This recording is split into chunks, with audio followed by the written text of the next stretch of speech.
మంచి వాళ్ళు నరకానికి వెళ్తారు చనిపోయిన తర్వాత.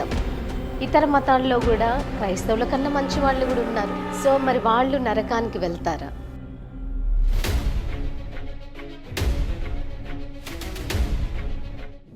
ఓకే బ్రదర్, అయితే ఇంకొక ప్రశ్న ఏంటంటే, ఇప్పుడు మన క్రైస్తవ మతం అనే కాదు, క్రైస్తవులనే కాదు, మన ఇండియా యూనిటీ ఇన్ డైవర్సిటీ అంటారు, దేశం మనది.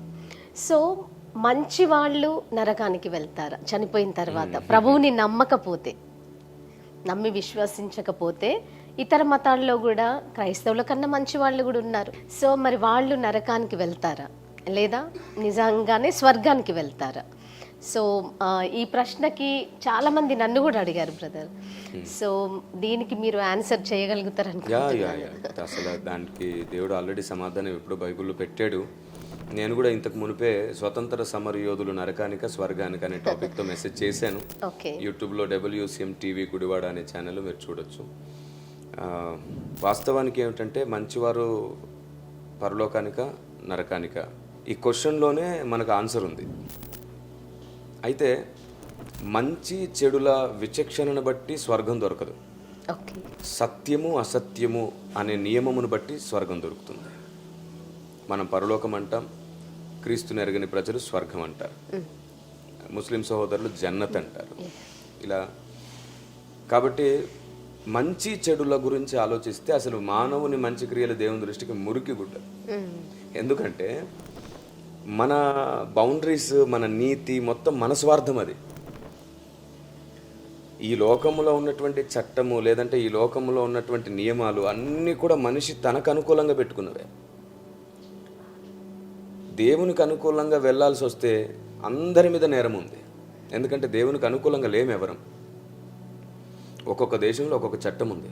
ఆ దేశానికి అది మాత్రమే మంచిది అని వాళ్ళు అనుకుంటారు, దాన్ని ఫాలో అవుతారు. ఇంకో దేశానికి ఇంకో చట్టం ఉంది.